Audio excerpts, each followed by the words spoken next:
এখানে কিন্তু প্রচুর পরিমাণ স্নোফল হচ্ছে। দেখুন আমি আপনাদের কোথায় নিয়ে এসেছি, সোনমার্গ।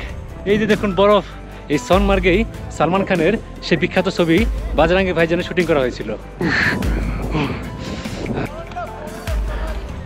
এটি হচ্ছে সেই সিন্ধু নদী, যেটি কিনা সোনমার্গ হয়ে লাদাখ হয়ে চলে গেছে পাকিস্তান। কিন্তু যারা লোকাল থাকে তাদের ঘর। এই দেখুন মদের বোতল। 1000 रुपया में जाते हैं, आपने 200 रुपया खर्चा कर दिया, क्या हो गया साहब? জীবনটা কিন্তু খুবই সুন্দর যদি আপনি জানেন সেটা কিভাবে এনজয় করতে হয়। কাশ্মীরকে বলা হয় দুনিয়ার জান্নাত, যা ভ্রমণ পিপাসুদের কাছে স্বর্গের মতো। আসলে ভারতবর্ষ বৈচিত্র্যময় একটি দেশ, যা ঘুরতে পারলে নাকি পৃথিবীর অর্ধেক ঘোরা হয়ে যায়। আজকের ভিডিওতে আপনাদের নিয়ে যাব শ্রীনগরের ডাল লেক থেকে মাত্র 215 টাকায় কাশ্মীরের সবচেয়ে সুন্দর জায়গা সোনমার্গে। তাই ভিডিওটি শেয়ার করে সম্পূর্ণ দেখার অনুরোধ রইল।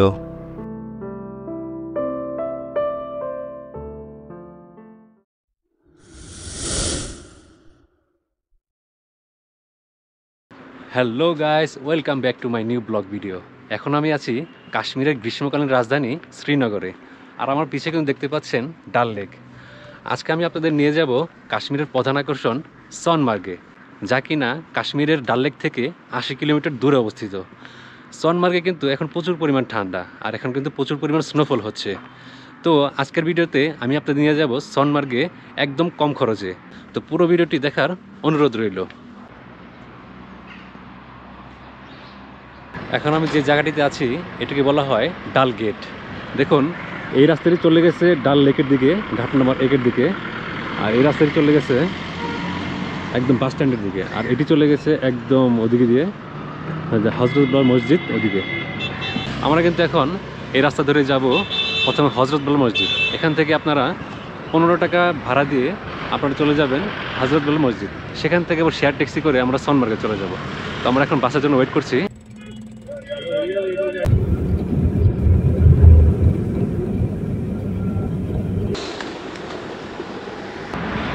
এখন আমি পৌঁছে গেলাম হজরতবল মসজিদে। আমার পাশে দিন দেখছেন এটা কিন্তু সেই হজরতবল মসজিদ, আর এখানে যারা কাশ্মীরে মারা যায় তাদের কিন্তু কবরস্থান, এগুলো কিন্তু সব কবর।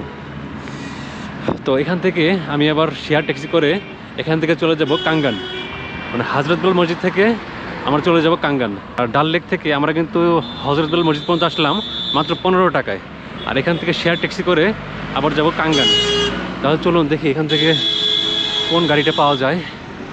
সামনে কিন্তু বাস স্ট্যান্ড, এই যে ওইখানে কিন্তু বাস স্ট্যান্ড রয়েছে। আমি কিন্তু ফাইনালি আমাদের কাঙ্গানের জন্য শেয়ার ট্যাক্সি পেয়ে গেলাম। এই জায়গাটা আমি বলে দিই, এটি হচ্ছে একদম হজরতবল মসজিদের সামনে দিয়ে মেন গেটে দিয়ে যে রাস্তাটা চলে আসছে এটা কিন্তু ট্যাক্সি স্ট্যান্ড।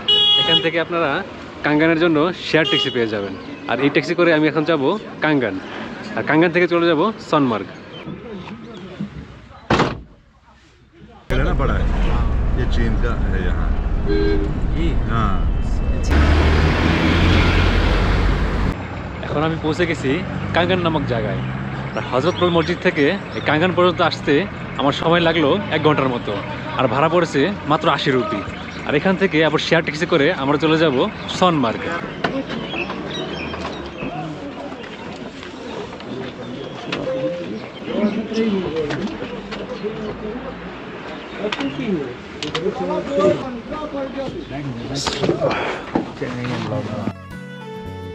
কাঙ্গান ট্যাক্সি স্ট্যান্ড থেকে সোনমার্গের দূরত্ব 44 কিলোমিটার এবং আমাদের পৌঁছাতে সময় লাগবে 1 ঘন্টার মতো, আর ভাড়া জনপ্রতি 120 রুপি। সোনমার্গের আসল সৌন্দর্যটা এখান থেকে উপলব্ধি করতে পারবেন। ক্ষুদ্র ক্ষুদ্র পাহাড়ি জনপদের মধ্য দিয়ে সবুজ পাইন ট্রি আর দূর দূরান্তের পাহাড় শ্রেণীর শোভা দেখতে দেখতে আপনি মোহিত হয়ে পড়বেন।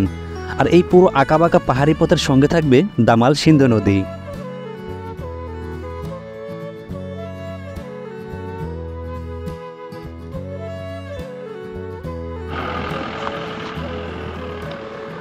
তো ফাইনালি আমরা পৌঁছে গেলাম সোনমার্গ।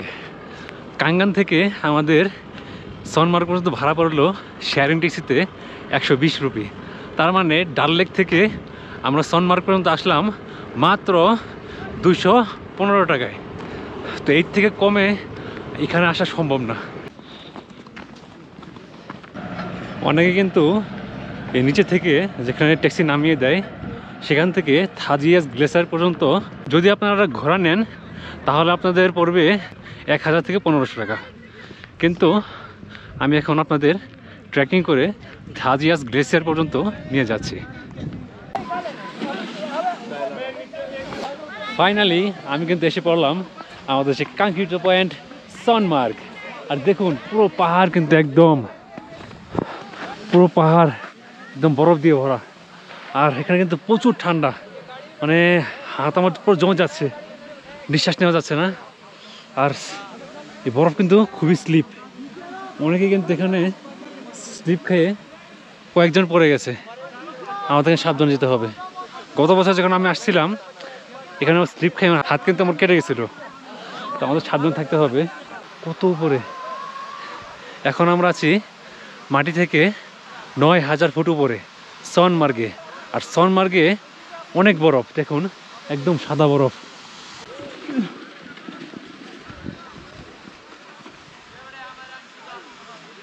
আর সনমার্গে এসে দেখেন কি পেলাম,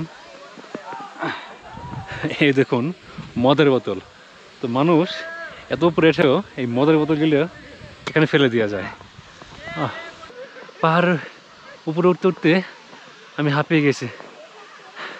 এখানে কিন্তু নিঃশ্বাস নেওয়ার খুবই সমস্যা, আমার নিঃশ্বাস নিতে খুবই কষ্ট হচ্ছে, কারণ এই জায়গাটি একদম মাটি থেকে 9000 ফুট উপরে অবস্থিত। আর এখানে যে কী পরিমাণ ঠান্ডা, এখানে এখন চলছে -5 ডিগ্রি সেলসিয়াস। প্রথম হচ্ছে এখানে হাই অ্যালটিটিউড, নিঃশ্বাস নিতে সমস্যা হচ্ছে, আর ট্রেক করতে কিন্তু খুবই কষ্ট হচ্ছে। দেখুন এই পুরো জায়গা দিয়ে ভরা।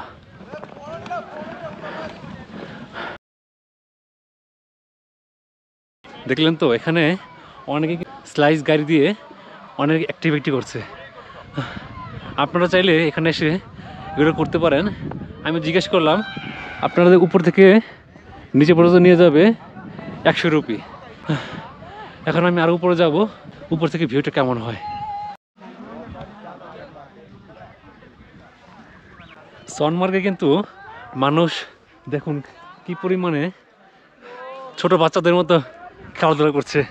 আসলে স্নো হচ্ছে মানুষের একটি আবেগের একটি জায়গা।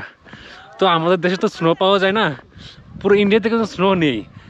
কয়েকটি জায়গায় যেমন কাশ্মীর, মানালি, সিমলা, ওগুলো ছাড়া পুরো ইন্ডিয়াতে কিন্তু স্নো পাওয়া যায় না।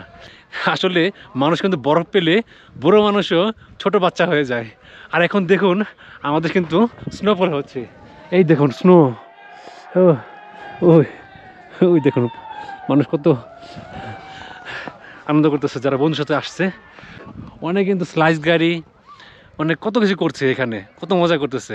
জীবনটা কিন্তু খুবই সুন্দর, যদি আপনি জানেন সেটা কীভাবে এনজয় করতে হয়। বেরিয়ে পড়ুন, ঘর থেকে বেরিয়ে পড়ুন। যদি বন্ধু বান্ধবদের সাথে না পান, আমার মতো একাই বেরিয়ে পড়ুন। একটা গান আছে না, যদি তোর ডাক শুনে কেউ না আসে তবে একলা চলো রে। তো আমার মতো আপনিও চলে আসুন এই ভূস্বর্গ কাশ্মীরে। এত বড় বড় পাহাড়, তার সাথে পাইন ট্রি, আর তারই সাথে কত স্নো। আসলে কাশ্মীর খুবই সুন্দর, সত্যি এই কাশ্মীর আসলেই ভূস্বর্গ। একবার সম্রাট জাহাঙ্গীর এই কাশ্মীরে এসেছিলেন। কাশ্মীরের সৌন্দর্য দেখে মুগ্ধ হয়ে তিনি বলেছিলেন, আগর ফেরদৌস বর রুয়ে জমিনস্ত হামিনস্ত হামিনস্ত হামিনস্ত। অর্থাৎ পৃথিবীর বুকে যদি কোথাও জান্নাত থাকে সেটা এখানেই, এখানেই এবং এখানেই। ফাইনালি আমরা সনমার্গে স্নোফলের দেখা পেয়ে গেলাম। দেখুন কি পরিমাণ স্নোফল হচ্ছে। এই স্নোফল দেখার জন্যই সেই বাংলাদেশ থেকে আপনাদের নিয়ে এসেছি এই সনমার্গ কাশ্মীরে। দেখুন, ও মাই গড, আমি কিন্তু এখন সনমার্গের একদম উপর অংশে আছি। দেখুন ওখানে কত বড় বড় পাইন ট্রি আর বড় বড় পাহাড়। দেখুন মেঘগুলো একদম পাহাড়ের সাথে ঘেঁষে আছে। আর এখানে আজকের তাপমাত্রা -5 ডিগ্রি সেলসিয়াস, প্রচুর ঠান্ডা। দেখুন আমার হাত পুরো লাল হয়ে গেছে।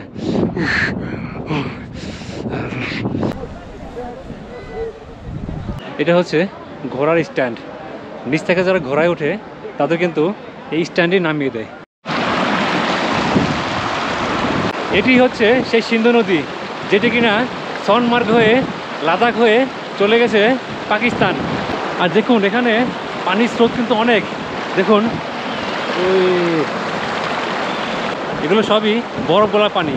দেখুন আমার সামনে যে পাহাড়গুলো দেখছেন, সেই পাহাড় থেকেই বরফগুলো গলে গলে এখান দিয়ে ঝর্ণার আকারে এখান দিয়ে চলে গেছে একদম লাদাখ হয়ে সেই পাকিস্তান। দেখুন পানির কি স্রোত, দেখি ওই ওই ওই ওই ওই পানি কিন্তু খুবই ঠান্ডা। ও পাহাড়ের উপরে উঠতে উঠতে হাঁপিয়ে গেছি। এই পাহাড়ে এত সুন্দর ভিউর সাথে পাশেই পাহাড়, তার সাথে বরফ, আর এখানে স্নোফল হচ্ছে। আর এই স্নোফলের সাথে নিয়ে এসেছি আমি রুটি। এটা কিন্তু আমি নিচ থেকে নিয়ে এসেছিলাম। এত সুন্দর ভিউর সাথে এত সুন্দর একটি খাবার খুবই ভালো লাগছে। দেখুন এখানে কিন্তু প্রচুর পরিমাণ স্নোফল হচ্ছে। এই সোনমার্গে এসে আমি কিন্তু স্নোফল পেয়ে গেলাম। এই কাশ্মীরে আসার পর এই ফার্স্ট কিন্তু আমি এই সোনমার্গে এসেই স্নোফল পেলাম। দেখুন সোনমার্গ নামটি এসেছে সোনামার্গ থেকে, যার অর্থ সোনার তৃণভূমি। সোনমার্গ সত্যিকার অর্থেই কাশ্মীরের দেখার জন্য সেরা জায়গাগুলোর মধ্যে একটি। বসন্তকালে চারদিকে সবুজ প্রকৃতির দেখা মিললেও শীতকালে বরফে ছেয়ে যায় পুরো সোনমার্গ। সোনমার্গ ভ্রমণের সবচেয়ে সেরা মাস হলো অক্টোবর থেকে মার্চ। এই সময় আসলে বরফে ঢাকা সোনমার্গ দেখতে পাবেন। আর সবুজ সোনমার্গ দেখতে হলে আপনাকে মার্চ থেকে জুনের মধ্যে আসতে হবে। এখানে না আসলে বুঝতামই না কেন ভূস্বর্গ বলা হয় এই কাশ্মীরকে। সত্যি এই ভারতবর্ষ অপার্থিব। একই সময় এক এক রাজ্যে ভিন্ন ভিন্ন ওয়েদার। ছোটবেলা থেকেই স্বপ্ন দেখতাম স্বপ্নের দেশে যাব, কেন জানি আজ নিজেকে সার্থক মনে হচ্ছে।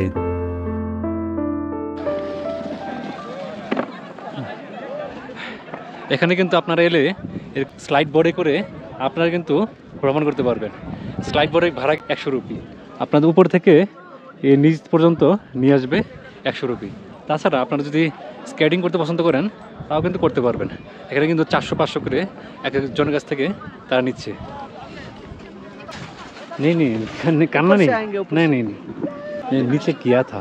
नहीं वहाँ नहीं, नीचे बर्फ नहीं है ना, बर्फ हाँ। कहाँ से है? देखो नहीं नहीं ऐसे आएगी गाड़ी, ऐसे और नहीं करना। मैं किया था ना। बात सुनो बात, ये देखो 1000 रुपया में जाते हैं। हाँ, हाँ। आपने 200 रुपया खर्चा कर दिया, क्या हो गया साहब? नहीं मैं नहीं लेके भी जाऊंगा, लेके भी आऊंगा। Thank you, 100 thank में you. आ जाओ 100 ओनली 100 प्लीज प्लीज ठीक नहीं जी प्लीज रिक्वेस्ट। नहीं नहीं। এই কাশ্মীরে কিন্তু প্রচুর পরিমাণে স্ক্যামিং হয়। আপনারা যারা আসবেন তারা কিন্তু বিশেষ করে ঘোড়াওয়ালা, অটোওয়ালা তাদের থেকে সাবধান থাকবেন। যেমন একটাকে বলি, যেমন এই যে স্লাইস গাড়িগুলো দেখছেন, ফার্স্টে আমার কাছে চাচ্ছিল 300 রুপি। তো আমি বললাম যে না আমি করবো না। তো আমাকে বললো যে 100 রুপি দিয়েন। আমি বললাম না তা আমি করবো না। তো বললো যে 50 রুপি দেন। আমি বললাম না আমি করবোই না। তো বলছে 30 রুপি দিয়েন। আসলে এখানে কিন্তু যার কাছে যা নিতে পারে, এখানে তো কোনো ফিক্স কোনো রেট নেই। তো আপনারা যখন আসবেন আপনারা কিন্তু অবশ্যই এখানে বার্গেনিং করে নেবেন। বার্গেনিং করে তারপর কিন্তু ফিক্স করবেন। এখানে কিন্তু প্রচুর পরিমাণে স্ক্যামিং হয়। সোনমার্গ মানে সোনালী উপত্যকা, আর কাশ্মীরের স্বর্গ হচ্ছে এই সোনমার্গ। আমরা সবাই কিন্তু সালমান খানের সেই বিখ্যাত ফিল্ম বাজরাঙ্গি ভাইজান ছবিটা দেখেছিলাম। বাজরাঙ্গি ভাইজানের ছবির লাস্ট যে সিনটা ছিল সেটা কিন্তু এই সোনমার্গে শ্যুট করা হয়েছিল। যেখানে মুন্নি সালমান খানকে মামা বলে ডাক দেয়, সেটা কিন্তু এই সোনমার্গে শ্যুট করা হয়েছিল। কাশ্মীরে এসে কিন্তু আমি স্নোফল পেয়ে গেলাম। গত বছর কিন্তু আপনাদের নিয়ে এসেছিলাম এই কাশ্মীরের স্বর্গ সোনমার্গে, কিন্তু আমি স্নোফল পাইনি। এবার আমি আপনাদের ফাইনালি স্নোফল দেখাতে পারলাম। দেখুন কি পরিমাণ স্নোফল হচ্ছে। এত সুন্দর পাহাড়, তার সাথে স্নো, কত সুন্দর ভিউ। তো আপনারা যারা 2024 সালে স্নোফল দেখার জন্য, বরফ দেখার জন্য কাশ্মীরে আসতে চাচ্ছেন, আপনারা কিন্তু আসতে পারেন এই সোনমার্গে। বরফ আমাদের কাছে আনন্দের হলেও এখানে যারা লোকাল আছে তাদের কাছে কিন্তু এই ঠান্ডার দিনটা খুবই কষ্টের। দেখুন যারা লোকাল থাকে তাদের ঘর, এত ঠান্ডার মধ্যে তারা এই ঘরে থাকে। সবগুলো তাদের ঘর, থাকা খাওয়া প্রতিনিয়ত কিন্তু তাদের যুদ্ধ করেই এই স্নোফলের সাথে, এই ঠান্ডার সাথে বেঁচে থাকতে হয়। দেখুন এই পাথর দিয়ে কীভাবে তারা ঘর বানিয়ে আছে। দেখুন এখানে কিন্তু তারা থাকে। যারা এখানে ঘোড়াওয়ালা আছে, যারা স্লেজ গাড়ি চালায়, তারা কিন্তু এখানে থাকে। খুবই কষ্ট তাদের। এখন কিন্তু সনমার্গে প্রচুর পরিমাণ স্নোফল হচ্ছে। আমার পুরো শরীর দেখুন একদম পুরো ভিজে গেছে। তো ফাইনালি আমার এই কাশ্মীরের আসার উদ্দেশ্য সফল হলো। আমি কিন্তু ফাইনালি স্নোফল পেয়ে গেলাম। কি পরিমাণ স্নোফল হচ্ছে দেখুন। ও ও এখান থেকে কিন্তু যেতে মনে চাচ্ছে না, কিন্তু আমাদের যেতে হবে। অলরেডি অনেক সময় হয়ে গেছে, আমরা এই পাহাড়ের উপর আছি আর এখানে প্রচুর পরিমাণ ঠান্ডা, এখানে আর থাকা সম্ভব না। তো আমরা এখান থেকে নেমে যাব, এখন নেমে যেয়ে শেয়ার ট্যাক্সি করে চলে যাব ডাল লেক। তো সবাই ভালো থাকবেন, সুস্থ থাকবেন এবং দেখা হবে পরবর্তী কোনো ব্লগে। তো আমার চ্যানেলটি অবশ্যই সাবস্ক্রাইব করে দিবেন আর ভিডিওটি কেমন হলো অবশ্যই জানাবেন। তো দেখা হবে পরবর্তী কোনো ব্লগে। ততক্ষণ ভালো থাকুন এবং সুস্থ থাকুন।